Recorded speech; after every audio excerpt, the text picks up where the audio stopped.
In the darkness of a June 2025 night, the Middle East is ablaze with the roar of explosions and the wail of sirens. Tehran trembles, its skies torn apart by Israeli projectiles, while Iranian missiles rain down on Herzliya in Israel. For 5 days, an air war of unprecedented intensity has pitted Iran against Israel, fanning the flames of a conflict that threatens to engulf the region and beyond. At the heart of this storm, US President Donald Trump, abruptly leaving the G7 summit in Canada, issues a relentless demand: a real end to Iran's nuclear program, a complete give-up from Tehran, or face military escalation. Opposite him, Iran's supreme leader, Ayatollah Ali Khamenei, an unyielding figure of anti-Western resistance, responds with defiance, vowing a strong response to any aggression. As civilians pay a heavy toll, oil markets quiver, and global diplomacy falters, the specter of a nuclear crisis looms, threatening to reshape geopolitical balances. Salute. This is Carlos. I hope you're doing well. Subscribe to this YouTube channel to stay informed about all the latest economic and political news in just a few minutes a day. On June 17, 2025, as the flames of a bus incinerated by an Iranian missile light up the streets of Herzliya and smoke rises in eastern Tehran after Israeli strikes, the world holds its breath. According to Reuters, Trump, aboard Air Force One after his early departure from the G7 summit in Kananaskis, Alberta, reiterated his ultimatum. Iran cannot have a nuclear weapon. I've said it over and over. Everyone should immediately evacuate Tehran. These words, reported by a CBS journalist on the X platform, resound like an apocalyptic warning. Yet, in the same breath, Trump cracks open the door to diplomacy, suggesting the dispatch of high-ranking figures like US Middle East envoy Steve Witkoff or Vice President J.D. Vance to negotiate with Iran. This ambivalence between threat and olive branch reflects the complexity of a crisis where every move could precipitate disaster or perhaps pave a path toward de-escalation. The current conflict is rooted in a historic rivalry, a tug-of-war between Iran, under Khamenei's iron grip since 1989, and Israel and the United States. Reuters reports that Israel, in a surprise offensive, has decimated nearly all of Iran's top military commanders and leading nuclear scientists, claiming control of Iranian airspace. Strategic facilities, such as uranium enrichment sites in Natanz, have been severely damaged, with some 15,000 centrifuges destroyed, according to Rafael Grossi, head of the International Atomic Energy Agency. Iran, in retaliation, has unleashed a more powerful wave of missiles and drones, as announced by the Revolutionary Guards, while explosions and anti-aircraft fire rocked Tehran and Natanz on the morning of June 17th. The human toll is heart-wrenching. 224 deaths in Iran, mostly civilians per Iranian authorities, and 24 civilians killed in Israel, where nearly 3,000 people have been evacuated, according to Israeli Finance Minister Bezalel Smotrich. This military escalation of rare brutality is accompanied by a tense diplomatic standoff. At the G7 summit, leaders from the United States, United Kingdom, France, Germany, Italy, Japan, and Canada sought common ground, but unity cracked. The G7's joint statement, while endorsing Israel's right to self-defense, branded Iran a source of regional instability and demanded it never acquire a nuclear weapon. French President Emmanuel Macron saw Trump's early departure as a positive sign, suggesting a US ceasefire proposal was on the table. An offer has been made to secure a ceasefire and kickstart broader discussions, he told reporters. But Trump, on Truth Social, dismissed this interpretation. Wrong. Macron has no idea why I'm heading back to Washington, but it has nothing to do with a ceasefire. It's much bigger than that. This opacity fuels speculation, as Iran, through Oman, Qatar, and Saudi Arabia, urges Trump to press Israeli Prime Minister Benjamin Netanyahu for an immediate ceasefire, offering nuclear flexibility in return, per regional sources.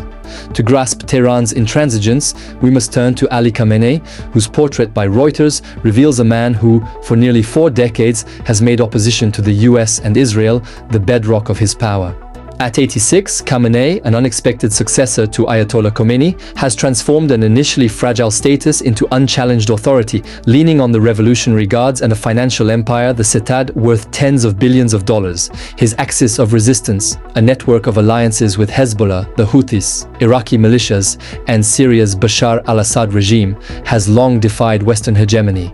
But since Hamas's attack on Israel on October 7, 2023, this axis has frayed, weakened by Israel's Israeli strikes on its proxies and Assad's fall. Khamenei, pragmatic despite his rigid ideology, has shown heroic flexibility, as in 2015 when he backed the nuclear deal to ease Iran's economy. Today, facing Trump's threats, he remains true to his rhetoric. If the US or Israel attack, they will receive a strong reciprocal blow. Other sources enrich this analysis. Al Jazeera, June 17, 2025, reports that Iran views Israeli strikes as a US-Israeli attempt to topple the regime, bolstering Khamenei's resolve to resist. The Washington Post, June 16, 2025, notes that Trump, by criticizing Russia's 2014 G8 exclusion, appears to prioritize personal ties with Vladimir Putin, complicating European efforts to tighten sanctions on Moscow. This stance, voiced at the G7, cast doubt on Western support for Ukraine, as President Volodymyr Zelensky was set to meet leaders on June 17th. The Financial Times, June 17, 2025, highlights disruptions in the Strait of Hormuz, where electronic interference is affecting commercial navigation, raising fears of a global oil crisis. About a fifth of the world's oil consumption passes through this strait, and a non-security-related maritime incident already required the evacuation of 24 people from the tanker Adeline on June 17th. The consequences of this conflict are staggering.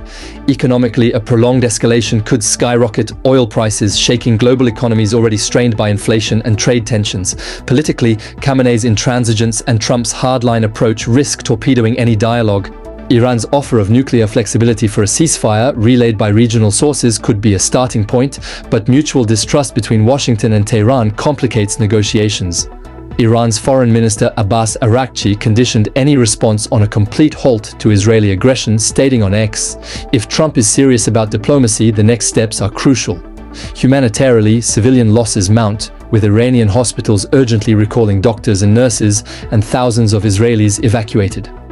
The Chinese embassy in Israel even urged its citizens to leave via land borders, a sign of growing insecurity. Strategically, the destruction of Iran's nuclear infrastructure, while significant, does not end Tehran's ambitions. Iran, a signatory to the Nuclear Non-Proliferation Treaty, claims its right to enrichment for peaceful purposes, while Israel, a non-signatory and presumed nuclear power, sees this program as an existential threat. This asymmetry fuels a spiral of distrust amplified by Trump's 2018 withdrawal from the 2015 nuclear deal, which reimposed crippling sanctions. Iran, in response, gradually breached the deal's limits, heightening tensions. The G7 summit exposed the fractures in global diplomacy. Trump, by expressing support for Putin and criticizing Russia's G8 exclusion, sowed discord among allies hoping for a united front against Moscow. Canada, the summit host, abandoned a comprehensive communiqué to avoid a repeat of 2018 when Trump disavowed the final statement. Draft declarations on migration, artificial intelligence, and critical minerals stalled without US approval. Inviting non-members like Mexico, India, or Ukraine failed to bridge these divides. As war drums echo, the world stands at a crossroads. Iran's ceasefire proposal, relayed through regional mediators, could open a narrow diplomatic window, but time is short. Israeli strikes aimed at dismantling Iran's nuclear and military capabilities risk further radicalizing Tehran, while Trump's bellicose rhetoric could push Iran to covertly accelerate its nuclear program. Oil markets already jittery, watch every development, aware that prolonged disruption in the Strait of Hormuz could trigger a global economic crisis.